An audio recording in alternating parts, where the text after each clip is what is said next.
فلا أقسم بمواقع النجوم وإنه لقسم لو تعلمون عظيم إنه لقرآن كريم في كتاب مكنون لا يمسه إلا المطهرون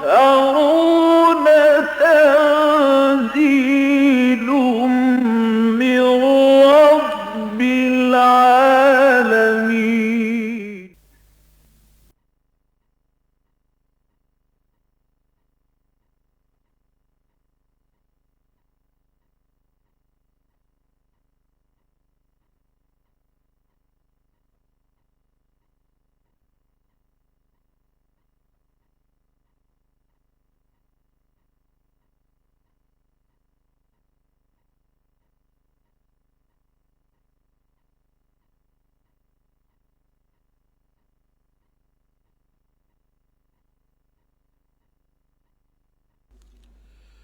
نحمده ونصلي على رسوله الكريم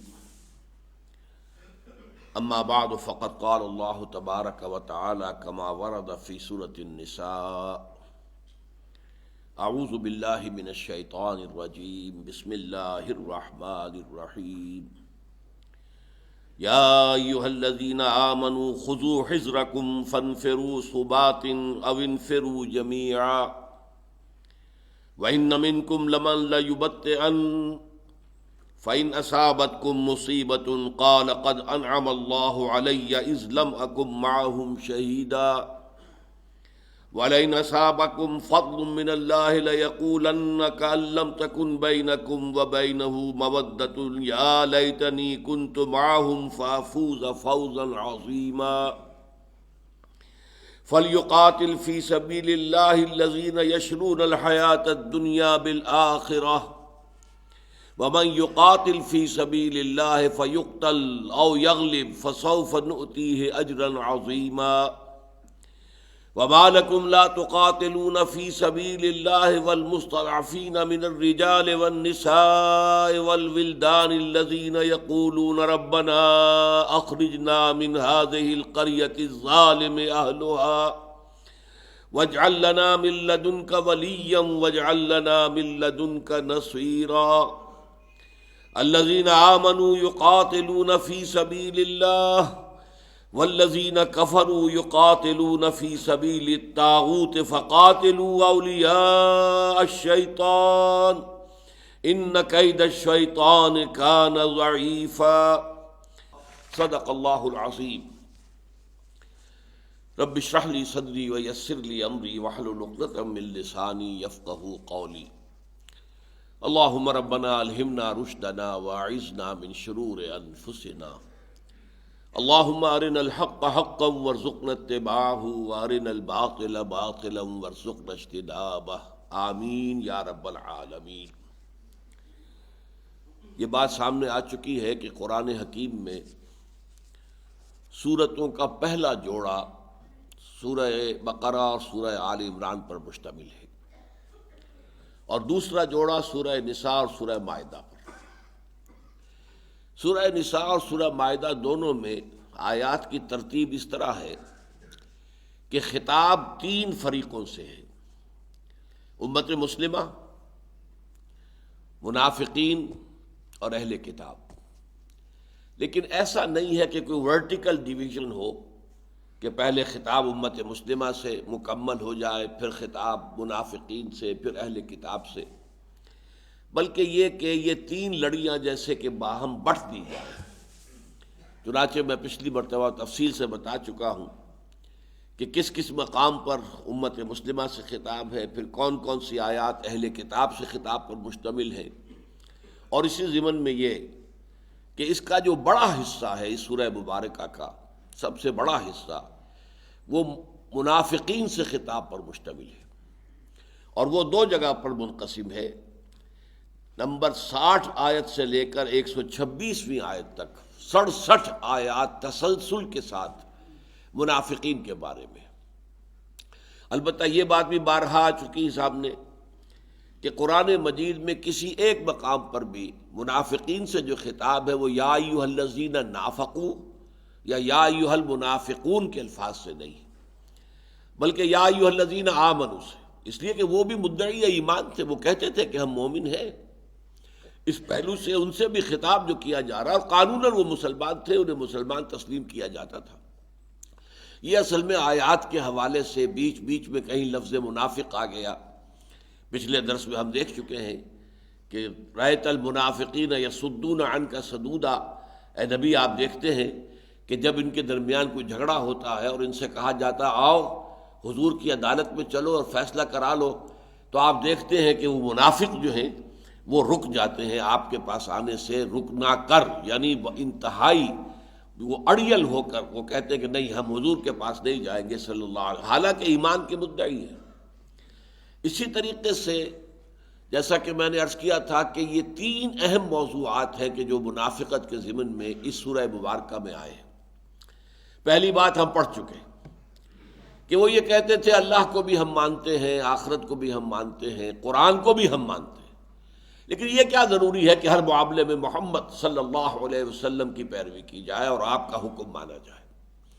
اطاعت رسول ان پر بہت شاق تھی، اور یہی وہ چیز ہے در حقیقت کے جو نفاق کی اصل جڑ اور بنیاد ہے۔ چنانچہ جب منافقین نے اپنے آپ کو مومن ثابت کرنے کے لیے جب کہا ہے، سورہ منافقون کی جو پہلی آیت ہے، تو وہاں انہوں نے خاص طور پر کہا ہم آپ کو رسول مانتے ہیں، اس لیے کہ وہ چاہتے تھے کہ ان کے ایمان کو تسلیم کیا جائے۔ اذا جاءک المنافقون قالوا نشهد انک لرسول اللہ واللہ یعلم انک لرسولہ واللہ یشہد ان المنافقین لکاذبون۔ اے نبی جب آپ کے پاس یہ منافق آتے ہیں اور کہتے ہیں کہ ہم گواہی دیتے ہیں اس کی کہ آپ اللہ کے رسول ہیں، اور اللہ سے بڑھ کر کون جانتا ہے اس کو کہ آپ اللہ کے رسول ہیں، لیکن اللہ گواہی دیتا ہے کہ یہ جھوٹ بول رہے ہیں، ان کے دلوں میں آپ پر ایمان نہیں ہے۔ تو پہلی بات تو اس ضمن میں آ گئی جو ہم پڑھ چکے ہیں کہ اس میں کھل کر بات کی گئی فلا وربک لا یؤمنون حتی یحکموک فیما شجر بینہم ثم لا یجدوا فی انفسہم حرجا مما قضیت ویسلموا تسلیما۔ تو ہرگز نہیں ہے نبی آپ کے رب کی قسم، یہ مومن نہیں ہو سکتے جب تک کہ ہر معاملہ جو ان کے مابین اٹھ کھڑا ہو اس میں آپ کو حکم تسلیم نہ کرے، اور پھر آپ کے فیصلوں کو بھی اس کیفیت کے ساتھ مانیں کہ دل میں بھی اس کے خلاف کوئی احتجاج نہ ہو، کوئی کدورت نہ ہو، یہ احساس نہ ہو کہ میرے ساتھ بے انصافی ہوئی ہے، اس لیے کہ یہ بھی ایمان کے منافی ہو جائے گا۔ یہ شان جو ہے حضور کے بعد کسی کی نہیں ہے، کسی بھی دوسرے شخص کی رائے سے فیصلے سے اختلاف ہو سکتا ہے، لیکن محمد الرسول اللہ صلی اللہ علیہ وسلم جو نبی ہے، رسول ہے، معصوم ہے، ان سے بے انصافی کا اگر تصور آپ کرتے ہیں تو اس کا مطلب ہے کہ آپ کا نبوت اور رسالت پر ایمان ہی نہیں۔ اب آج جو موضوع آ رہا ہے یہ ہے قتال فی سبیل اللہ۔ ظاہر بات ہے کہ منافقوں پر یہ بھی بہت شاق تھا، نمازیں ہم سے پڑھوا لو، مسجد میں ہم پہلی صف میں بھی آ جائیں گے، عبداللہ ابن ابی پہلی صف میں کھڑا ہوتا تھا، لیکن یہ قتال جو ہے جان کی جو قربانی دینا ہے، اس لیے کہ جیسا کہ میں عرض کر چکا ہوں جو شخص جنگ میں جاتا ہے وہ گویا کہ ایک اعتبار سے اپنی جان کو ہتھیلی پر رکھ کر جاتا ہے، اگر واپس آ جائے تو گویا کہ بونس ہے، یہ تو ایک نئی زندگی ہے، ورنہ یہ کہ جنگ میں جانے کے بعد جو ہے ہر شخص کو اندیشہ ہے کہ قتل ہو سکتا ہے۔ یہ چیز ان پر بہت شاق تھی، لہذا یہ جو آیات ہیں جو میں نے ابھی تلاوت کی ہیں اور آپ نے سماعت فرمائی، یہ قرآن مجید میں قتال فی سبیل اللہ پر جامع ترین مقام ہے، اور یہاں پر خاص طور پر قتال فی سبیل اللہ سے جو گریز تھا منافقین کا اسے بالکل کھول کر مبرہن کر کے اور صاف کر دیا گیا۔ ایک بات جو اس سے پہلے بہت مرتبہ سامنے آ چکی ہے کہ قرآن مجید کی 2 اصطلاحیں جو ہیں ان کے بارے میں ہم سے بڑی غلطی ہوئی ہے، ایک ہے جہاد فی سبیل اللہ، ایک ہے قتال فی سبیل اللہ۔ ان میں نسبت وہی ہے جو خاص اور عام کی ہوتی ہے، جو مسلم اور مومن میں ہے، ہر مومن تو مسلم ہے، ہر مسلم مومن نہیں ہے۔ اسی طرح نبی اور رسول میں ہے، ہر رسول تو نبی ہے، ہر نبی رسول نہیں ہے۔ اسی طرح قتال تو لازماً جہاد ہے، لیکن ہر جہاد قتال نہیں ہے۔ آج ہمارے ذہنوں پہ اول تو یہ کہ قتال اور جہاد کا فرق ختم ہو گیا، اور جہاد کے معنی کر دیے گئے قتال، جنگ، اللہ کی راہ میں جنگ۔ پھر یہ کہ فی سبیل کے لفظ کو ذہن سے نکال دیا گیا کہ فی سبیل کس راستے میں جہاد ہو رہا ہے، کس راستے میں قتال ہو رہا ہے، کس مقصد کے لیے جہاد ہے، کس مقصد کے لیے قتال ہے۔ یہ ہے کہ جو علیحدہ کرتا ہے کہ ایک جو کافر ہے، مشرک ہے، وہ بھی جہاد کرتا ہے، لیکن وہ جہاد فی سبیل شرک کرتا ہے، وہ جہاد فی سبیل طاغوت کرتا ہے، اور ایک بندہ مومن ہے وہ بھی جہاد کرتا ہے، وہ جہاد فی سبیل اللہ کرتا ہے، وہ جہاد فی سبیل توحید کرتا ہے، وہ مجاہد تو دونوں ہیں۔ یہی وجہ ہے قرآن مجید میں دو مقامات پر، سورہ عنکبوت میں بھی اور سورہ لقمان میں بھی، ان مشرک والدین کے لیے لفظ جہاد استعمال ہوا ہے جن کے نوجوان بیٹے جو ہے وہ ایمان لے آئے، اب والدین دباؤ ڈال رہے ہیں، ان کے اوپر تشدد کر رہے ہیں کہ واپس آؤ اپنے دین کے اندر، تو ان کے لیے بھی مجاہد کا لفظ استعمال ہوا۔ وَإِن جَاهَدَاكَ عَلَىٰ أَن تُشْرِكَ بِي مَا لَيْسَ لَكَ بِهِ عِلْمٌ یا وَإِن جَاهَدَاكَ لِتُشْرِكَ بِي مَا لَيْسَ لَكَ بِهِ عِلْمٌ فَلَا تُطِعْهُمَا، ان کا کہنا مت مانو، وہ بھی مجاہد تھے۔ آج ہم نے مجاہد کے لفظ کو جو ہے صرف مسلمانوں کے لیے خاص کر لیا ہے، تو یہ ہمارے مغالطے ہیں در حقیقت، جو گہرائی میں نہیں جاتے۔ یہ سب سے نمایاں ہو کر انہی آیات کے اندر یہ بات آ جائے گی۔ بہرحال اب آغاز ہم کرتے ہیں۔ فرمایا یا ایھا الذین آمنوا خذوا حذرکم، اہل ایمان پکڑو اپنے ہتھیار، فانفروا ثبات او انفروا جمیعا، اور پھر چاہے تو ٹکڑیوں کی شکل میں نکلو اور چاہے جماعت کی شکل میں، ایک فوج کی شکل میں۔ جنگ دو قسم کی ہو رہی تھی، چھاپہ مار، اور دوسری یہ کہ باقاعدہ فوج کی شکل میں جا کر اور آمنے سامنے ہو کر مقابلہ کرنا۔ جیسا کہ آپ کو بہت مرتبہ میں بیان کر چکا ہوں آپ کے سامنے کہ حضور صلی اللہ علیہ وسلم نے مدینے جانے کے بعد صرف 6 مہینے انتظار کیا ہے، اور اس میں 3 کام آپ نے کیے۔ مسجد نبوی کی تعمیر، وہ ایک مرکز بن گیا، اور مہاجرین اور انصار کے مابین مواخات، تاکہ یہ دو طبقے علیحدہ علیحدہ نہ رہیں، یہ باہم گتھ جائیں، مل جائیں۔ اور تیسرے یہودیوں کے ساتھ جو میثاق کیا، میثاق مدینہ، کہ pact of joint defence of Medina, کہ ہم مدینہ کا آپ جو کریں گے دفاع، وہ مل کر ایک امت کی حیثیت سے کریں گے۔ یہ آپ نے احتیاطی تدابیر کرنے کے بعد چھاپہ مار دستے بھیجنے شروع کر دیے۔ تو گویا کہ غزوہ بدر سے قبل جو ہے یہ صباتن والی بات آ رہی تھی، چھاپے، چھوٹے چھوٹے گروپ جا رہے ہیں، بعض میں حضور نے بھی شرکت کی ہے، 4 غزوات ہیں جن میں حضور بھی شامل ہوئے، لیکن یہ کہ اس کے لیے نہ نفیر عام تھی، نہ اعلان عام تھا، اور نہ ہی کوئی بڑی نفری نکلی ہے، چھوٹی چھوٹی تعداد کے اندر لوگ نکلے ہیں، تاکہ قریش کی جو لائف لائن ہے اسے تھریٹن کر دیا جائے، انہیں معلوم ہو جائے کہ اب یہاں پر تمہارا راستہ روکنے والے موجود ہیں، تمہارے جو تجارتی قافلوں کے راستے ہیں اب وہ اس طرح محفوظ نہیں ہیں جیسے پہلے کبھی تھے۔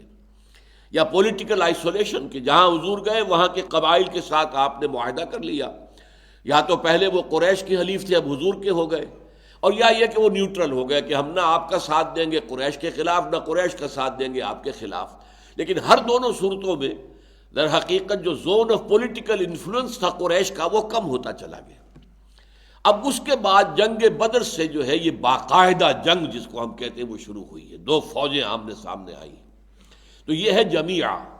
تو ہے مسلمانوں اپنے ہتھیار سنبھالو، اٹھاؤ اور نکلو اللہ کی راہ میں، چاہے چھوٹی چھوٹی ٹکڑیوں کی شکل میں اور چاہے باجماعت اجتماعی صورت میں۔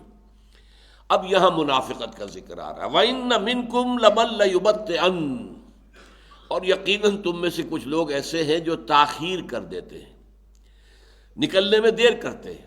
اچھا چلیں آپ لشکر لے کر چلیں، ہم ابھی آتے ہیں، ذرا یہ کام رہتا ہے، وہ کام رہتا ہے، ابھی ہمیں اپنی رسد کا فراہم کرنا ہے، فلاں کرنا ہے، ہم آ رہے ہیں، پیچھے پیچھے آ رہے ہیں آپ، تو وہ تاخیر کرتے ہیں۔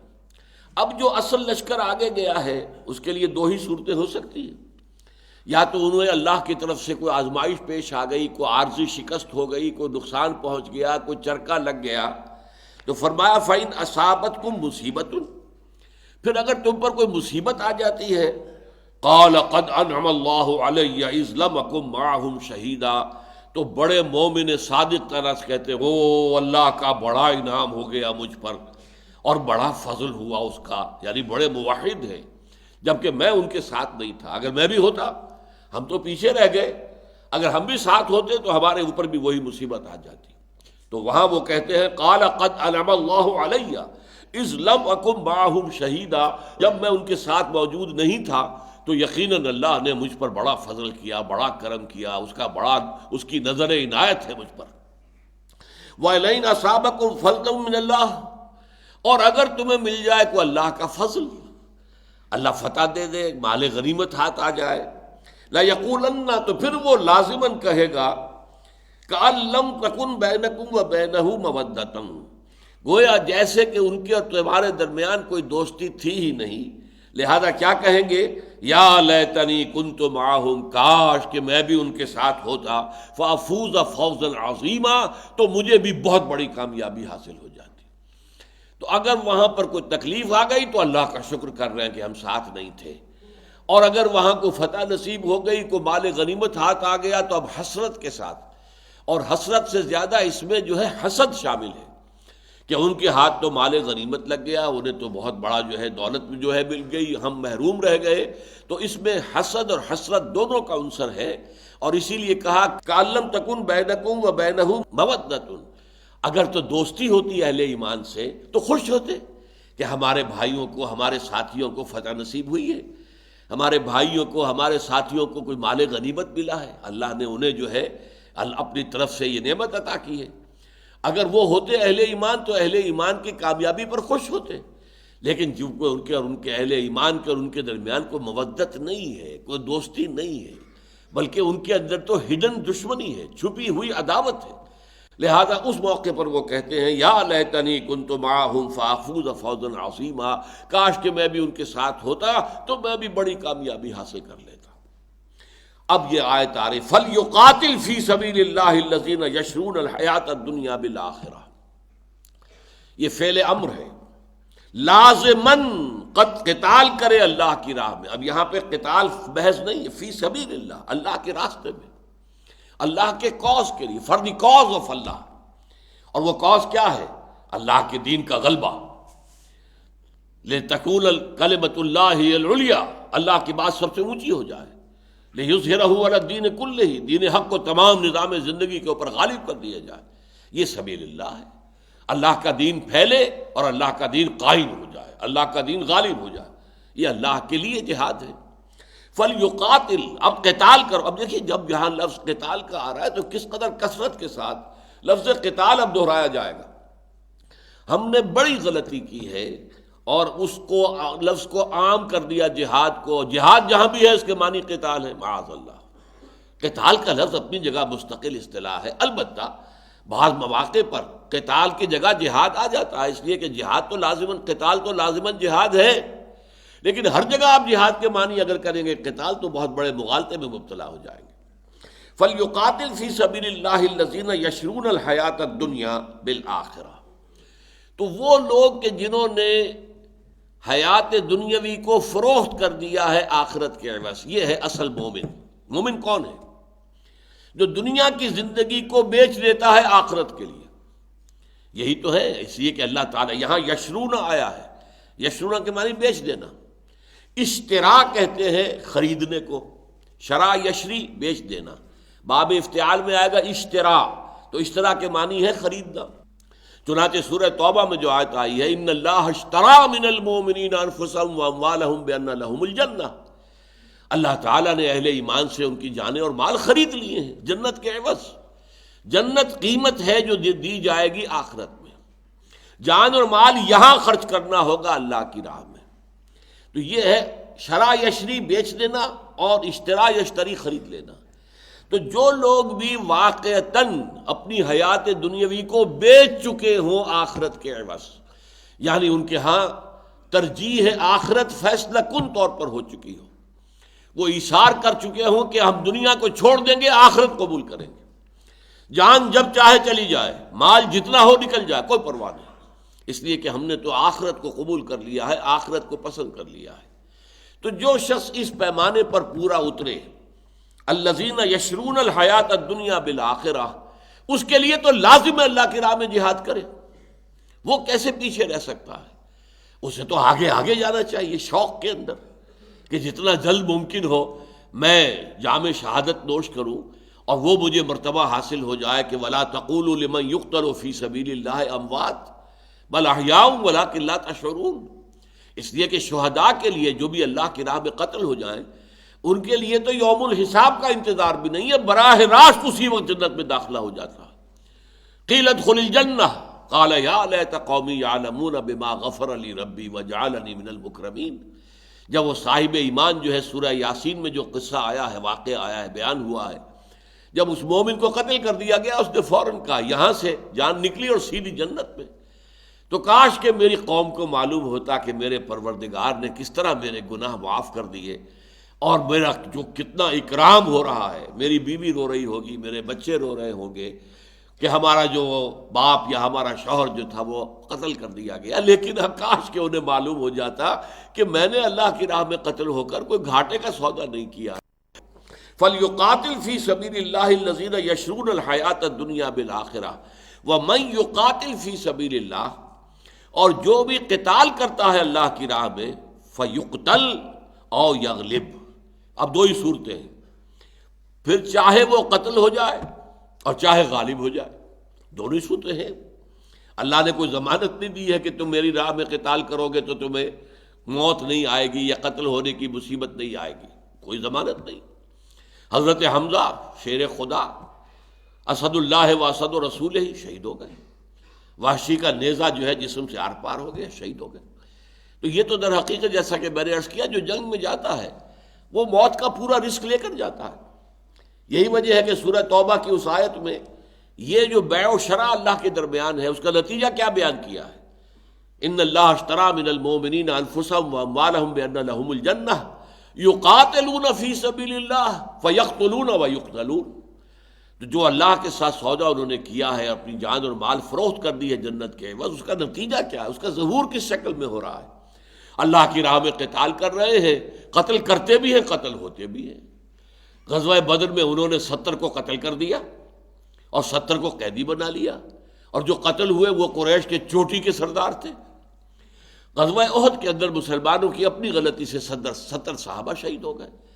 فَيَقْتُلُونَ وَيُقْتَلُونَ، وہ قتل کرتے بھی ہیں، قتل ہوتے بھی ہیں۔ تو یہاں بھی فرمایا وَمَن يُقَاتِلْ فِي سَبِيلِ اللَّهِ فَيُقْتَلْ، جو بھی اللہ کی راہ میں قتال کرتا ہے، جنگ کرتا ہے، پھر خواہ وہ قتل ہو جائے اور یغلب، یا غالب آ جائے، اس فتح مند ہو، فَسَوْفَ نُؤْتِيهِ أَجْرًا عَظِيمًا، ان دونوں حالتوں میں انہیں اجر عظیم عطا ہوگا اللہ کے ہاں۔ اگر شہادت مل گئی کیا کہنے، براہ راست جنت میں داخلہ ہو رہا ہے۔ اگر غالب ہو کر آ گئے تو دنیاوی طور پر بھی کامیاب ہیں، اور یہ کہ کوئی اللہ تعالیٰ کی طرف سے مال غنیمت بھی ہاتھ آ گیا ہے، لیکن اس پر مستزاد ہوگا، وہ اجر جو ہے وہ دونوں کا برابر ہے، وہ اجر تو اس کے علاوہ ہے، یہ تو کچھ بھی نہیں ہے، یہ تو معمولی سی شے ہے، کوئی دولت دنیا کی ہاتھ آ گئی وہ آنی جانی شے ہے۔ اجرا عظیما فسوف نؤتیہ اجرا عظیما، تو ہم تو انہیں دیں گے بہت بڑا اجر۔ وَمَا لَكُمْ لَا تُقَاتِلُونَ فِي سَبِيلِ اللَّهِ وَالْمُسْتَضْعَفِينَ مِنَ الرِّجَالِ وَالنِّسَاءِ وَالْوِلْدَانِ الَّذِينَ يَقُولُونَ رَبَّنَا أَخْرِجْنَا مِنْ هَٰذِهِ الْقَرْيَةِ الظَّالِمِ أَهْلُهَا وَاجْعَل لَّنَا مِن لَّدُنكَ وَلِيًّا وَاجْعَل لَّنَا مِن لَّدُنكَ نَصِيرًا۔ یہ آیت بہت اہم ہے، اس لیے کہ آج کل اسے بہت زیادہ کوٹ کیا جا رہا ہے۔ بعض جو جہاد، جو حضرات اپنے خیال میں جہاد کر رہے ہیں، وہ اس آیت کو مستدل بناتے ہیں، دلیل کے طور پر۔ اس میں یقیناً دو چیزیں بیان ہوئی ہیں۔ ما لکم لا تقاتلون فی سبیل اللہ، تمہیں کیا ہو گیا ہے، تم جنگ نہیں کرتے اللہ کے راستے میں؟ تو ایک تو ہے اللہ کا راستہ، اللہ کے دین کی وسعت، اشاعت، اللہ کے دین کا غلبہ، یہ تو ہے سبیل اللہ۔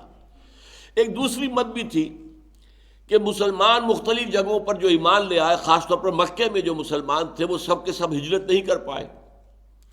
ان میں بوڑھے بھی تھے، ان میں خواتین بھی تھیں، ان میں بچے بھی تھے، ایسے بھی لوگ تھے جنہیں راستہ ہی معلوم نہیں تھا، ایسے بھی لوگ تھے جن کے زیادہ راہ نہیں تھا، اچھا ایسے بھی تھے جو منافق تھے، جو کہ در حقیقت گھر بار انہیں اور اپنے اعزاء و اقارب زیادہ عزیز تھے اللہ تعالیٰ اور اللہ کے رسول سے، لہذا یہی منافقت کی جڑ اور بنیاد ہے۔ تو دونوں طرح کے لوگ تھے، لیکن یہ جو تھے کمزور لوگ، ضعیف لوگ، ضعفاء، ان میں بیمار بھی ہو سکتے ہیں، بوڑھے ہو سکتے ہیں، عورتیں ہو سکتی ہیں، ان کی راہ میں جہاد اور قتال یعنی انہیں وہاں سے لبریٹ کرنا، انہیں آزادی دلانا، ان کے اوپر جو ظلم اور تشدد ہو رہا ہے اسے ختم کرنا۔ تو یہ دو رخ ہو گئے قتال کے، ایک قتال فی سبیل اللہ ہے، وہ تو اللہ کی راہ میں ہو رہا ہے، اللہ کے دین کے غلبے کے لیے ہو رہا ہے، اور دوسرا قتال کا جو ایک ضمنی حصہ ہے وہ یہ بھی ہے کہ مکے کو فتح کیا جائے، اور مکے میں جو مسلمان ہیں، ضعفاء ہیں، مرضع ہیں، بیمار ہیں، جو خواتین ہیں، جو بچے ہیں، والمستضعفین من الرجال والنساء والبلدان، مستضعف کہتے ہیں جنہیں دبا لیا گیا، جن مردوں کو، عورتوں کو اور بچوں کو دبا لیا گیا ہے۔ اب ظاہر بات ہے کہ ان کے اوپر تشدد ہو رہا تھا، انہیں دبایا جا رہا تھا، مکے کے اندر جو ہے انہیں ایذائیں دی جا رہی تھی، تکلیفیں پہنچائی جا رہی تھی، تو ان کے لیے، ان کی مدد کے لیے، ان کو آزاد کرانے کے لیے، انہیں اس تشدد اور جبر سے آزاد کرانے کے لیے بھی یہ جہاد ہو رہا ہے۔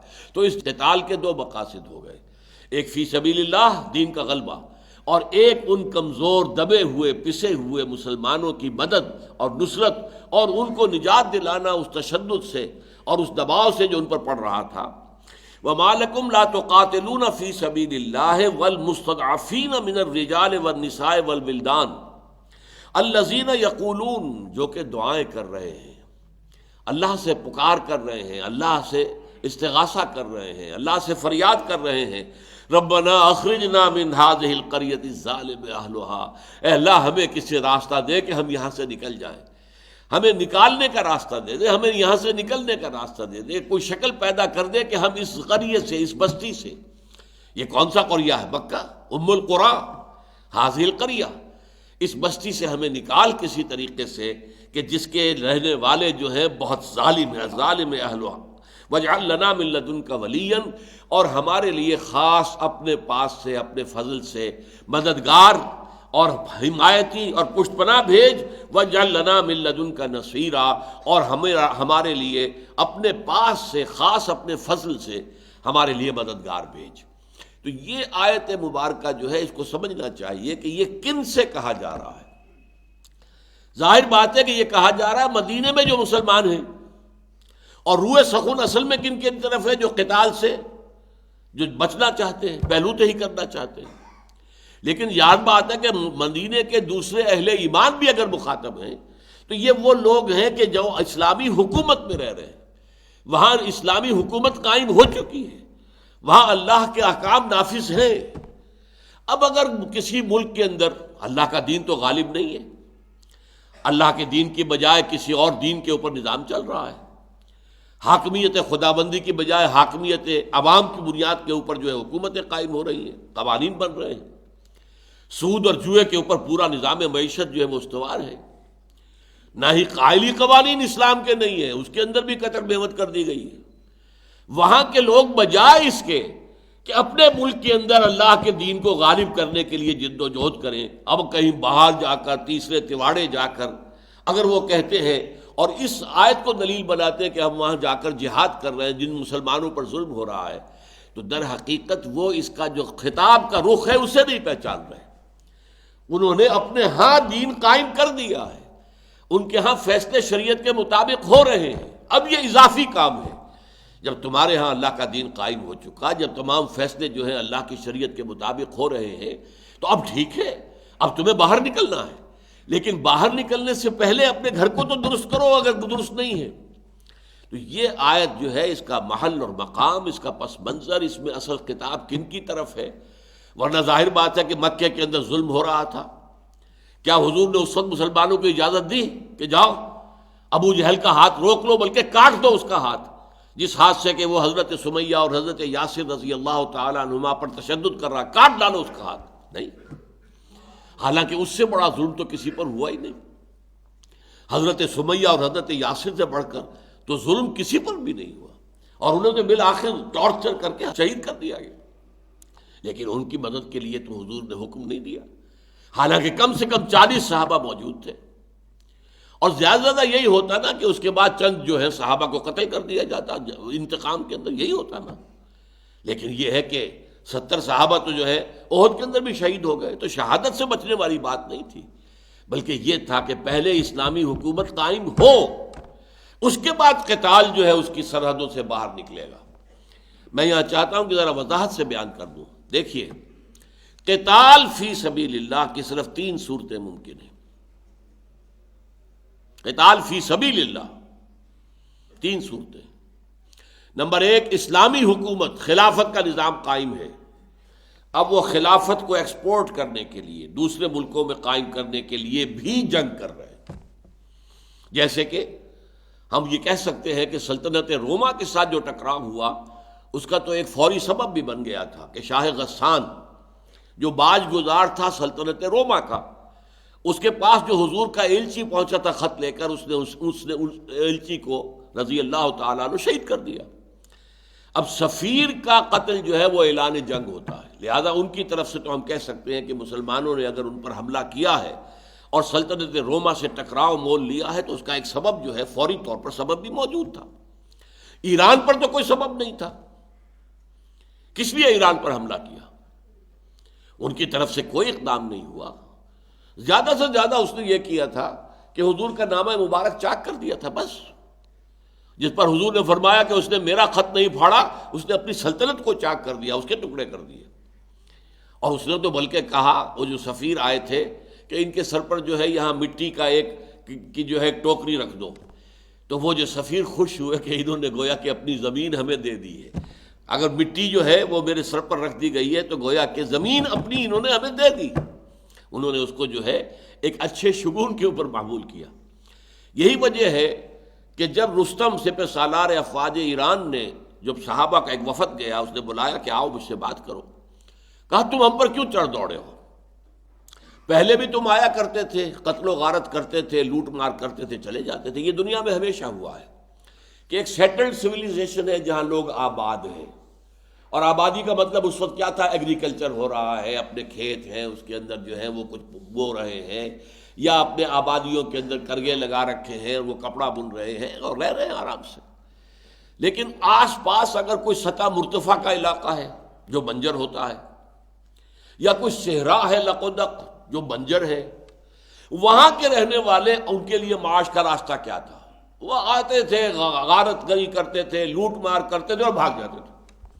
تو وہاں تو ہٹ اینڈ رن والا معاملہ ہوتا تھا. تم پہلے بھی آیا کرتے تھے، تمہارا صحرا بنجر، وہاں کچھ پیدا نہیں ہوتا، تم آیا کرتے تھے اور ہمارے اوپر غارت گری کر کے اور ہمیں لوٹ مار کر کے چلے جائے. اس دفعہ تم واپس نہیں جا رہے، کیا وجہ ہے؟ تم ہمارا پیچھا نہیں چھوڑ رہے، وجہ کیا ہے؟ پھر یہ کہ ہمارے تمہارے درمیان جھگڑا بھی نہیں ہے. کوئی اگر سرحدی ہی تنازع ہو تب بھی تم کہہ سکتے ہو کہ ہم تو اس کو طے کرنے کے لیے آئے. جیسے کہ چین اور بھارت کے درمیان 1962 میں جنگ ہوئی تھی، سرحدی تنازع تھا. تو جواب کیا دیا گیا؟ آج ہم خود نہیں آئے، ہمیں بھیجا گیا ہے. انا قد ارسلنا، ہمیں بھیجا گیا ہے. اللہ نے بھیجا محمد کو صلی اللہ علیہ وسلم، وفداہ آباؤنا و امہاتنا. اور محمد صلی اللہ علیہ وسلم نے بھیجا ہے ہمیں. کس لیے بھیجا ہے؟ لنخرج الناس من ظلمات الجہالت الی نور الایمان. ہم لوگوں کو نکالیں جہالت کی تاریکیوں سے، یہ شرک اور الحاد، اس کی تاریکیوں سے نکالیں ایمان کے نور کی طرف. ومن جور الملوک الی عدل الاسلام. اور بادشاہوں کے ظلم و ستم سے، تشدد سے ہم انہیں چھڑائیں، نجات دلائیں اور عدل اسلام کے ساتھ روشناس کر دیں. یہ ہمارا مشن ہے. We are on a mission. یہی بات سورہ توبہ، جس میں کہ آخری احکام دیے گئے قتال کے، شروع کی 6 آیات میں مشرکین عرب کے خلاف قتال کا حکم آ گیا تھا. 4 مہینے کی مہلت ہے، سارے معاہدے ختم، اور اس کے بعد اگر ایمان کوئی نہیں لائے گا قتل کر دیا جائے گا. وہ تو نوبت آئی نہیں، سب لوگ یا ایمان لے آئے اور یا پھر وہ عرب چھوڑ کر چلے گئے، بہت محدود چند تعداد کے اندر. دوسرا قتال کا حکم کس سے تھا؟ کہ یہ یہودی اور نصارہ بھی، ان سے بھی جنگ کرو، یہاں تک کہ وہ چھوٹے ہو کر رہیں، جزیہ دیں، اسلام کی بالادستی قبول کریں. تو ٹھیک ہے، وہ یہودی رہیں، نصرانی رہیں، مجوسی رہیں، کچھ بھی رہیں، وہ مذہب کے طور پر ہم ان کے مذاہب کو ریکگنائز کر لیں گے، لیکن دین اللہ کا ہوگا. تو یہ دوسری شکل تھی. تیسری شکل سورہ توبہ ہی میں آئی ہے، من الذین یلونکم من الکفار. اے مسلمانوں، جنگ کرو، تمہارے پڑوس میں جو کافر آباد ہیں، یلونکم من الکفار، ان سے جنگ کرو. کیونکہ تمہیں اللہ کے دین کا جھنڈا لہرانا ہے پورے سطح عرضی کے اوپر، لہذا جنگ کرو۔ تو ایک جنگ یہ تھی جو تیسرے درجے میں آئی ہے سورہ توبہ کے اندر، اور وہ کیا ہے کہ اسلامی نظام کو قائم کرنے کے لیے خلافت راشدہ کی توسیع کے لیے جنگ کی جائے۔ اب یہ کہ کون کر رہا ہے؟ جہاں خلافت قائم ہے، امیر المومنین کی ہدایت کے تحت، ان کی نگرانی میں، ان کے حکم سے جب وہ قتال ہو رہا ہے، اور اسلام کی توسیع اور دارالخلافہ جو ہے خلافت کا علاقہ، اس کو وسیع کرنا ہے، تو یہ ہے قتال فی سبیل اللہ کی چوٹی کی صورت۔ قتال فی سبیل اللہ کی دوسری صورت کیا ہے؟ اگر خلافت کا نظام کسی ملک کے قائم ہے اور اس کے اوپر حملہ ہوتا ہے، اس کا دفاع بھی قتال فی سبیل اللہ ہے۔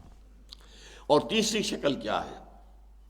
کسی ملک میں اہل ایمان اس ملک کے اندر اسلام کے دین کو غالب کرنے کی جد و جہد کر رہے ہیں، انہوں نے دعوت دی، دعوت کا حق ادا کر دیا، جو آئے انہیں جمع کیا، انہیں منظم کیا، ایک مضبوط جماعت کی شکل دی، ان کی تربیت کی، ان کے دلوں کے اندر اخلاص پیدا کیا کہ اپنی ذاتی غرض کوئی باقی نہیں رہی، بلکہ صرف اعلاء کلمت اللہ جو ہے ان کا مقصود تھا، دین حق کا غلبہ مقصود تھا۔ اب یہ جماعت جو ہے کیا کرے گی؟ ظاہر بات ہے اس زمانے میں کوئی آلٹرنیٹو نہیں تھا کہ وہ اس ملک کے اندر جو کافرانہ حکومت ہے اس کے خلاف قتال کرے، جنگ کرے، ورنہ کون اپنی جڑ چھوڑتا ہے؟ کوئی چھوٹا سا پودا بھی جڑ چھوڑنے کو تیار نہیں ہوتا، بڑی مشکل سے کھینچتے ہیں۔ تو جو نظام کفر کا اور شرک کا وہ بڑے ایک تناور درخت کی طرح زمین میں موجود ہو، گڑا ہوا ہو، اسے آپ کیسے ہٹائیں گے؟ جنگ کرنی پڑے گی۔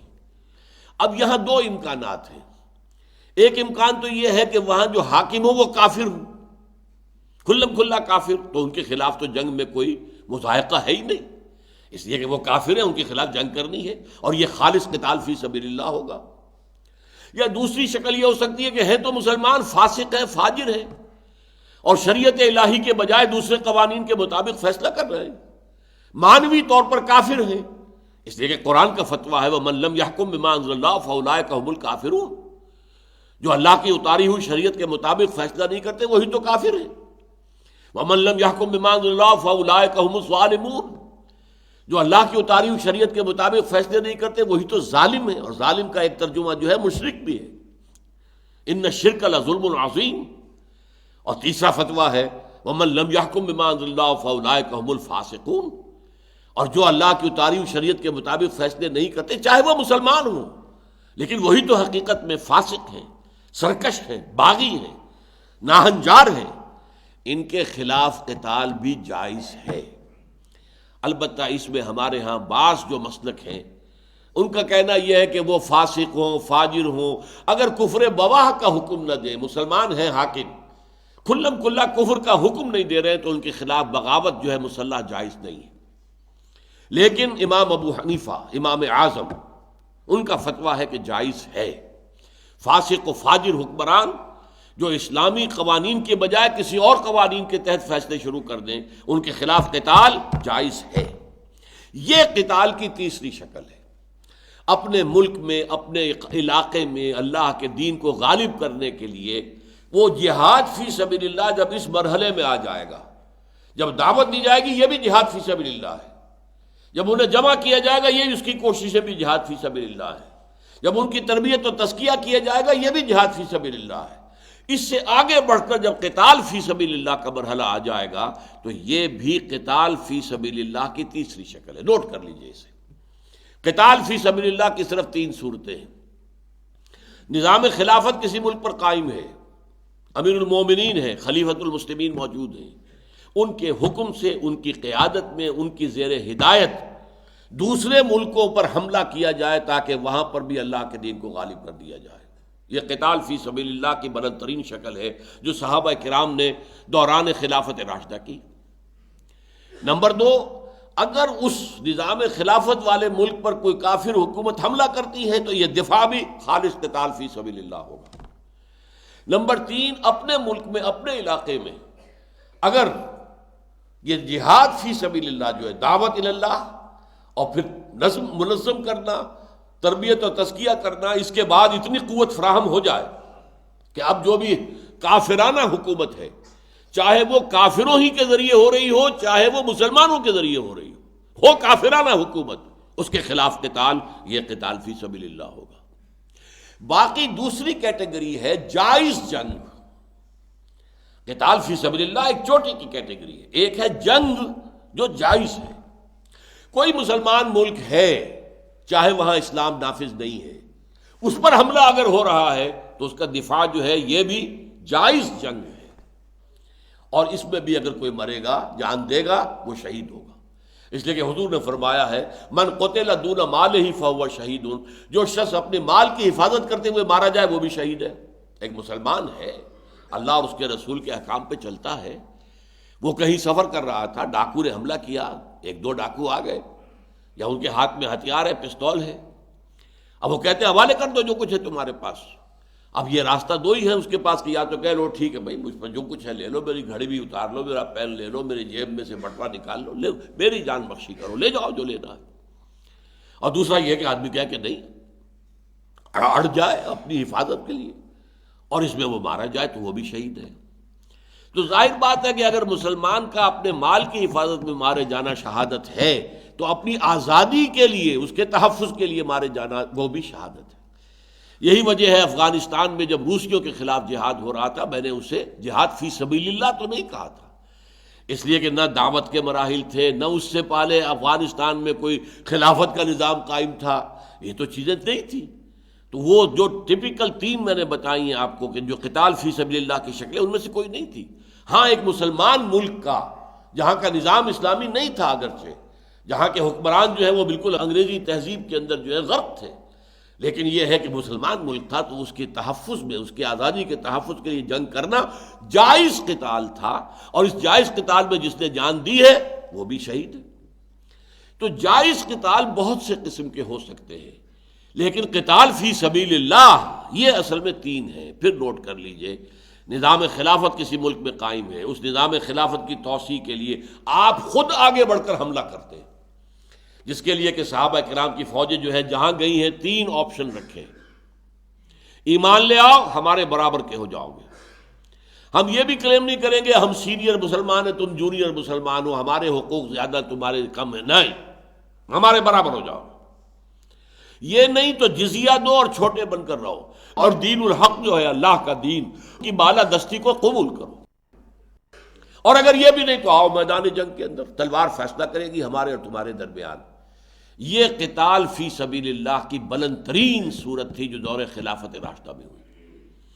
البتہ اگر کہیں اس ملک میں جس میں اللہ کا نظام خلافت قائم ہے کوئی حملہ کرتا ہے تو اس کا دفاع بھی خالص قتال فی سبیل اللہ ہے، جبکہ صرف مسلمان ملک ہے وہاں نظام خلافت نہیں ہے، اسلامی حکومت نہیں ہے، اسلامی قوانین نافذ نہیں ہے، لیکن رہنے والوں کی اکثریت مسلمانوں پر مشتمل ہے، اگر اس پر کوئی حملہ ہوتا ہے تو وہ بھی جائز جنگ تو ہے، اور اس میں جان دینا بھی مرتبہ شہادت کا حصول ہے، لیکن وہ قتال فی سبیل اللہ نہیں۔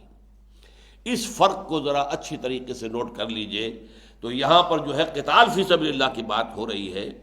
اب دیکھیے وہ آخری آیت آ گئی جس کے بارے میں میں نے کہا تھا کہ کس قدر واضح چیزیں قرآن کی ہیں، اور کتنے لوگ جو صاحب علم ہونے کے بھی مدعی ہیں اور ان کی طرف سے بھی یہ چیزیں جو ہے بالکل ان کی نگاہوں سے اوجھل ہیں۔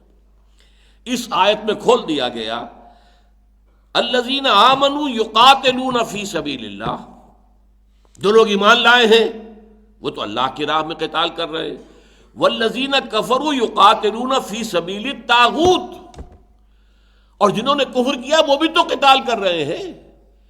آخر 1000 کا لشکر آیا تھا بدر میں تو وہ قتال کے لیے نہیں آیا تھا، لیکن ان کا قتال فی سبیل الطاغوت ہے۔ طاغوت کسے کہتے ہیں؟ طغا یطغا، دریا کا اپنے حدود سے پانی نکل کر آیا تو یہاں پہ طغیانی کہتے ہیں، دریا کو اپنی موج کی طغیانیوں سے کام، کشتی کسی کی پار ہو یا درمیان رہے، طغیانی۔ انسان کی طغیانی کیا ہے؟ اللہ کے حاکم ماننے کی بجائے خود حاکم بن بیٹھے، اللہ کے ساتھ لوگوں کسی ہستیوں کو شریک کر دیں، اللہ کو اپنا محبوب حقیقی بنانے کی بجائے کوئی اور شے جو ہے وہ وطن ہی اس کا محبوب مطلق بن گیا ہے، وطن پرست ہے، قوم پرست ہے، خدا پرست ہونے کی بجائے۔ تو اب یہ جو ہے یہ اگر جنگ کریں گے ظاہر بات ہے کہ ان کی جنگ جو ہوگی فی سبیل طاغوت ہوگی. ہے فی سبیل کا لفظ جیسے ادھر ہے ویسے ہی یہاں ہے. وہ جو والدین تھے مشرک، وہ اپنے اگر صاحب ایمان نوجوان بیٹوں پر تشدد کر رہے تھے تو وہ ان کا جہاد تھا، لیکن وہ جہاد فی سبیل طاغوت تھا، وہ جہاد فی سبیل شرک تھا، وہ جہاد فی سبیل الکفر تھا. اور اہل ایمان جو ہے وہ جہاد فی سبیل اللہ کر رہے تھے، اپنے دین کو پھیلا رہے تھے، دعوت دے رہے تھے، تبلیغ کر رہے تھے. یہ جہاد ہو رہا تھا.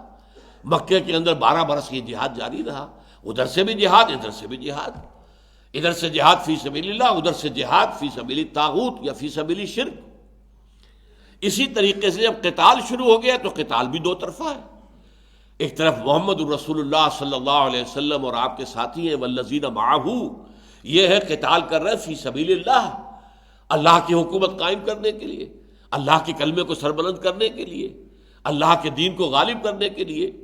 اور جو رجسٹ کر رہے ہیں، جو سامنے آئے ہیں، جو راستہ روک رہے ہیں، وہ بھی جنگ کر رہے ہیں. یقاتلون فی سبیل الطاغوت، وہ قتال کر رہے ہیں طاغوت کے راستے میں. اسی طرح جہاد فی سبیل اللہ، جہاد فی سبیل الطاغوت، قتال فی سبیل اللہ، قتال فی سبیل الطاغوت.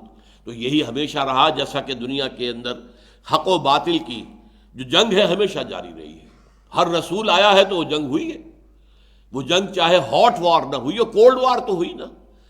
ظاہر بات ہے کہ وہ تشدد کر رہے ہیں، ادھر سے جواب نہیں دیا جا رہا.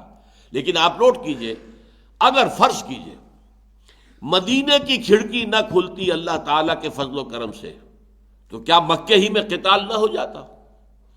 حضور کو بھیجا گیا تھا دین کو غالب کرنے کے لیے. یہ تو اللہ کی حکمت تھی. اس نے اپنے وہ جو بلد الامین تھا اسے بچایا جنگ سے.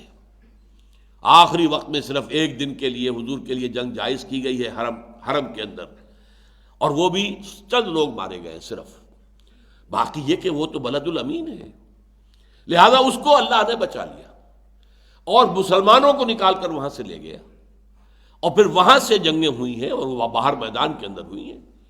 یا تو بدر میں ہوئی ہے، یوں سمجھیے کہ تقریباً 200 میل مکے سے اور 80 میل کے قریب مدینے سے. اور یا پھر یہ کہ وہ احد میں آئے ہیں تو مدینے ہی میں پہنچ گئے، کوہ احد کے پہاڑ میں. اور جب پوری طریقے سے وہ ایگزاسٹ ہو چکے تھے، اب ان میں جان نہیں رہی تھی، تب حضور نے پیش رفت فرمائی اور 10,000 کا لشکر لے کر آپ رمضان سن 8 ہجری کے اندر جو ہے آپ گئے ہیں، اور بالکل نہ ہونے کے برابر جنگ ہوئی ہے. لیکن فرض کیجئے کہ یہ مدینے کی کھڑکی نہ کھلتی تو کیا حضور دین کو غالب کرنے کی جد و جہد نہ کرتے؟ وہ تو وہاں کرتے، اور اللہ تعالیٰ مزید طاقت دے دیتا تو وہیں پر جو وہاں کے کفار تھے ان کے ساتھ جنگ ہوتی، اور ظاہر بات ہے کہ اسی کے نتیجے میں پھر اللہ کا دین قائم ہوتا. تو وہ جو جہاد فی سبیل اللہ اور جہاد فی سبیل الطاغوت، یہ جو مقابلے میں تھے مکے کے اندر، وہ مکے ہی کے اندر ہو سکتا ہے کہ قتال فی سبیل اللہ اور قتال فی سبیل الطاغوت کی شکل اختیار کر جاتا. یہ حکمت خداوندی ہے کہ اس نے اس قتال فی سبیل اللہ ورسس قتال فی سبیل الطاغوت کو مکے سے باہر کے میدان کے اندر رکھ دیا ہے. ورنہ یہ کہ حق و باطل کی کشمکش تو ہمیشہ رہی. بقول علامہ اقبال، ستیزہ کار رہا ہے ازل سے تا امروز، چراغ مصطفی سے شرار بولہبی. ہمیشہ سے تاریخ جو ہے حق و باطل کے درمیان جنگ چلی آ رہی ہے. تو فرمایا الذین آمنوا یقاتلون فی سبیل اللہ. ان آیات کے بعد میں سمجھتا ہوں کہ کوئی اشتباہ نہیں رہنا چاہیے، کلیئر ہو جانی چاہیے چیزیں. ایک جائز قتال مسلمان کے لیے کیا ہے، اور قتال فی سبیل اللہ جو سب سے اونچی شے ہے وہ کیا ہے. اور فی سبیل لگانے کے ساتھ جہاد اور قتال کسی بھی شخص، کسی بھی گروہ، کسی بھی جماعت، کسی بھی فوج کے اوپر اپلائی کیا جا سکتا ہے. یہ جو ہے مقاتل فی سبیل اللہ ہے، یہ مقاتل فی سبیل طاغوت ہے، فی سبیل شرک ہے تو مقاتل قتال کرنے کے لیے تو آئے ہیں ایک دوسرے کے سامنے، ہے تو مجاہد. ایک سبیل شرک مجاہد کر رہا ہے اور ایک فی سبیل توحید جہاد کر رہا ہے. فرمایا فقاتلوا اولیاء الشیطان، تو اے مسلمانوں قتال کرو ان شیطان کے ساتھیوں کے ساتھ. یہ طاغوت کے لفظ کو اور زیادہ واضح کر دیا، جو شیطان کے ساتھی ہیں. آپ کو معلوم ہے حزب اللہ، حزب الشیطان، سورہ مجادلہ کے اندر یہ دونوں الفاظ ایک دوسرے کے سامنے آ گئے. ایک طرف حزب اللہ ہے، ایک طرف حزب الشیطان۔ جو بھی شرک کے لیے، غیر اللہ کی حاکمیت کے لیے، غیر اسلامی نظام قائم کرنے کے لیے جد و جہد کریں گے وہ حزب الشیطان ہے، کوئی بھی ہو، چاہے لیبل انہوں نے اسلام کا لگایا ہوا ہو، چاہے انہوں نے منافقانہ طور پر اسلام کا لبادہ اوڑھا ہوا ہو، لیکن اگر وہ اللہ کے دین کو قائم کرنے کے راستے میں مزاحم ہوتے ہیں تو وہ حزب الشیطان ہے۔ اور حزب اللہ وہ ہے جو اللہ کے دین کو قائم کرنے کے لیے تن من دھن لگا رہی ہے۔ تو ظاہر بات ہے یہ حزب الشیطان ہے جو قتال فی سبیل اللہ کے مقابلے میں آ گئے ہیں، قتال فی سبیل الطاغوت کے لیے۔ تو یہ در حقیقت اولیاء شیطان ہے، شیطان کے ساتھی، شیطان کے مددگار، شیطان کے پشت پناہ۔ تو فرمایا فقاتلوا اولیاء شیطان، اور ان اولیاء شیطان میں سب سے بڑے کون تھے؟ قریش مکہ۔ اسی لیے سورہ توبہ میں کیا کہا گیا؟ فقاتلوا ائمۃ الکفر۔ اس لیے کہ فتح مکہ کی طرف جب لوگوں نے دیکھا کہ تیاریاں ہو رہی ہیں تو کچھ مسلمان تھے، صاحب ایمان تھے، وہ منافق نہیں تھے، وہ کچھ رد و قدح کرنے لگے۔ کچھ ایک تو خوف تھا قریش، اور یہ تو شیر کے جو ہے یوں سمجھیے کہ آپ شیر کا وہ کیا کہتے ہیں جہاں وہ رہتا ہے، بھٹ ہے اس کا یا جو بھی ہے، اس کے اندر آپ جا رہے ہیں، شیر ہیں وہ تو۔ نمبر دو، ان کو یہ احساس بھی تھا، مسلمان تھے، کہ حرم کی بے حرمتی ہو جائے گی، اگر خون ریزی حرم کے اندر ہوئی تو حرم کی بے حرمتی ہو جائے گی۔ نمبر تین یہ کہ یہ قریش اگرچہ کافر ہیں، مشرک ہیں، لیکن حاجیوں کی سیوا کرتے ہیں، حاجیوں کی خدمت کرتے ہیں، سقایت الحاج و عمارت المسجد الحرام، مسجد حرام کو انہوں نے آباد کیا ہوا ہے، چاہے وہ مشرک ہیں، مسجد حرام تو آباد تو ہے نا، لوگ تو ہیں وہاں، آتے تو ہیں لوگ، اور پھر یہ حاجیوں کو پانی پلاتے ہیں، ان کے لیے پانی کا پانی وہاں سب سے بڑی دولت تھی، سب سے کمیاب شے جو ہے وہ پانی تھا، لہذا یہ کرتے۔ تو مختلف اسباب سے مختلف جو ہے کچھ تھے وہ وہی لوگ کہ جن کے اندر چھپا ہوا یہ تھا گریز، قتال سے گریز، خوف، اپنے جان اور مال کا تحفظ، وہ تو اندر تھا، لیکن اوپر سے جو باتیں کہی جا رہی تھی وہ یہ تھی۔ تو وہاں پر زور دے کر کہا گیا فقاتلوا ائمۃ الکفر، جنگ کرو ان کفر کے اماموں سے، اس لیے کہ اگرچہ پورے جزیرہ نما عرب میں کفر ہے، پھیلا ہوا ہے، لیکن اس کے امام تو یہ ہیں جو مکے میں بیٹھے ہوئے ہیں۔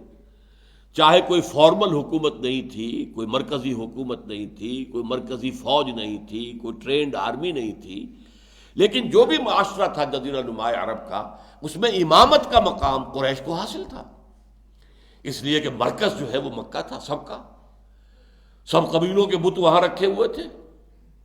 یہی وجہ ہے کہ قریش کے قافلے جو تھے تجارتی، ان کو کوئی ہاتھ نہیں لگاتا تھا، پورے امن کے ساتھ گزر جاتے تھے، شام جاتے تھے 700-800 میل بلکہ 1000 میل، اور کوئی اس کے اوپر حملہ نہیں کر سکتا تھا۔ یہ تو حرم کے متولی ہے، کعبے کے متولی ہے، ان کو ہم نقصان نہیں پہنچا سکتے۔ جنوب میں یمن کی طرف جاتے تھے اور بڑے وحشی قبائل آباد تھے راستے میں، لیکن وہ قریش کے قافلوں کچھ نہیں کہتے تھے۔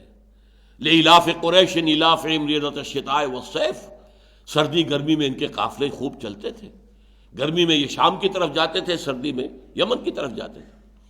یہی وجہ جو میں نے عرض کیا کہ حضور نے جب چھاپا مار دستے بھیجنے شروع کیے تو گویا کہ ان کی جو رگے جاں تھی، لائف لائن، اس کے اوپر آپ نے گویا کہ ہاتھ ڈال دیا۔ اس طریقے سے ان کے اندر انہیں گویا کہ میں اس کے لیے ایک اور تعبیر آج کل اختیار کر رہا ہوں کہ یہ سانپ کو بل سے نکالنے کی تدبیر تھی۔ وہ بل میں تھا سانپ، اسے حرم کی حرمت کا تحفظ حاصل تھا قریش کو، ورنہ ظاہر بات ہے کہ جب رسول کسی جگہ سے ہجرت پر مجبور کر دیا جائے تو پھر اس سے پہلے جو ہوتا رہا عذاب آتا تھا اس قوم کے اوپر، لیکن یہاں پر وہ عذاب اس طریقے سے نہیں آیا۔ کیا مکے پر وہ عذاب آتا؟ کیا بیت اللہ کو برباد کیا جاتا اگر آسمان سے پتھروں کی بارش ہوتی؟ نہیں۔ تو اس لیے سانپ کو بل سے نکالا ہے۔ یہ جو آپ نے چھاپا مار دستے بھیجے اور ان کا جو عرصہ حیات تنگ کر دیا، ان کی معیشت کو جو ہے تھریٹن کیا، ان کا جو پولیٹیکل انفلوئنس کا زون جو تھا اسے تنگ سے تنگ کرتے چلے آ رہے تھے، تو تنگ آ کر سانپ نکلا اپنے بل سے۔ وہ سانپ کو بل سے نکال کر سر کچلا گیا اس کا۔ 70 جو مارے گئے ہیں بدر میں، جس کو یوم الفرقان، ابو جہل نے پہلے ہی کہہ دیا تھا یوم الفرقان ہوگا، یہ دن جو ہے یہ فرق کر دے گا کہ کون حق پر ہے کون باطل پر ہے، اس لیے کہ اسے یقین تھا میں 1000 کی نفری لے کر جا رہا ہوں، محمد ایڑی چوٹی کا زور لگا لے صلی اللہ علیہ وسلم تب بھی 1000 آدمی تو میدان میں نہیں لا سکتے۔ ظاہر بات ہے کہ 313 ہی تھے نا حضور کے ساتھ، اور وہ بھی غیر مسلح تھے، وہ تو نکلے تھے اصلاً قافلے کے اوپر حملہ کرنے کے لیے، جیسے کہ اس سے پہلے 8 مہمیں تھیں۔ لیکن یہ ہے کہ بہرحال اللہ نے جو اس نے کہا تھا کہ یوم الفرقان ہوگا، اللہ نے یوم الفرقان بنا دیا۔ اللہ نے اپنی خصوصی مدد سے مسلمانوں کو 313 جو غیر مسلح تھے، بہت ہی کم لوگ تھے جن کے پاس اسلحہ تھا، لہذا اللہ تعالیٰ نے یوم الفرقان بنا دیا۔ لیکن اصل بات جو میں نے کہی ہے کہ سانپ کو بل سے نکال کر اس کا سر کچلا گیا ہے، اس لیے کہ سارے کے سارے مشرکین کے جو سردار تھے وہ مارے گئے، ایک بچا ہے ابو سفیان، اس لیے کہ وہ قافلہ لے کر شام گیا ہوا تھا، اور واپسی پر اسی نے جو ہے کال بھیجی تھی، SOS کال جو کہلاتی ہے، ایمرجنسی کی مدد طلب کی جائے کہ میرے قافلے کو خطرہ ہے، کیونکہ جب وہ جا رہا تھا قافلہ لے کر تب حضور نے پیچھا کیا تھا، لیکن وہ نکل گیا، واپس آ رہا تھا تو پھر خطرہ تھا، اب لدا پھندا آ رہا تھا مال غنیمت کے ساتھ، لہذا اس نے جو ہے وہاں پیغام بھیج دیا کہ مجھے خطرہ ہے محمد صلی اللہ علیہ وسلم ان کے ساتھیوں سے، لہذا مدد بھیجو، اور یہی چیز جو ہے فیصلہ کن ثابت ہو گئی۔ دوسرا وہاں سے دوڑتا ہوا آیا ایک شخص جس نے آ کر کہا کہ محمد صلی اللہ علیہ وسلم کے آدمیوں نے ہمارا ایک آدمی قتل کر دیا، یہ نخلا کے اندر واقعہ ہوا جو مکہ مکرمہ اور طائف کے مابین ہے۔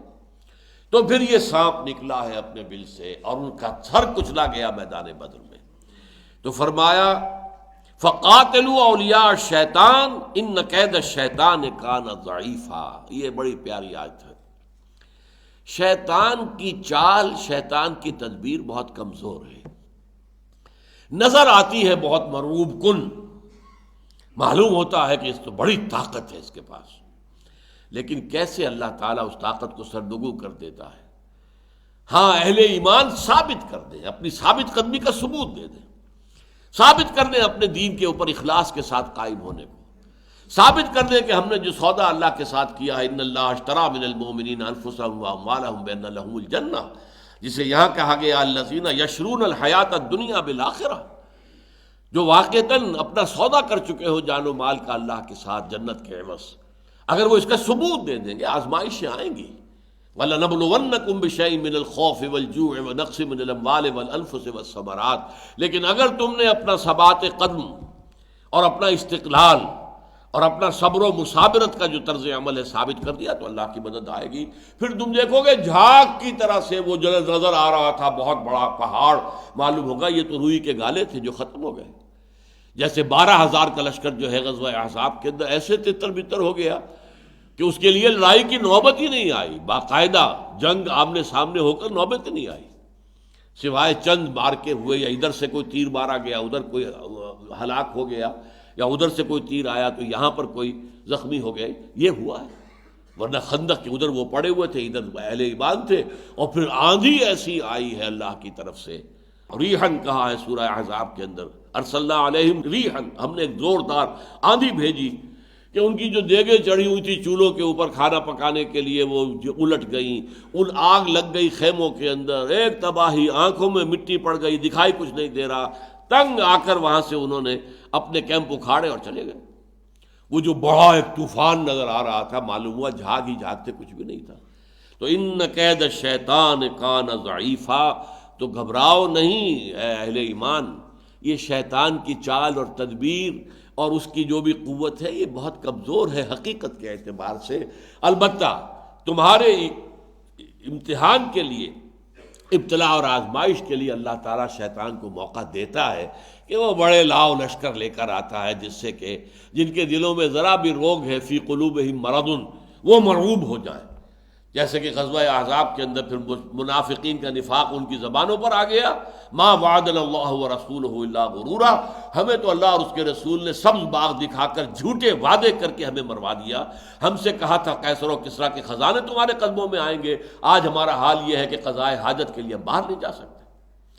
بہرحال یہ آیات جو ہیں 6 آیات آج ہم پڑھ سکے ہیں، یہ قتال فی سبیل اللہ بالخصوص اس سے جو اپنا پہلو بچانے کا معاملہ منافقین کا تھا، اس کے اعتبار سے یہ قرآن مجید کا ضربہ سلام ہے۔ بارک اللہ لی ولکم فی القرآن العظیم ونفعنی وإیاکم بالآیات والذکر الحکیم۔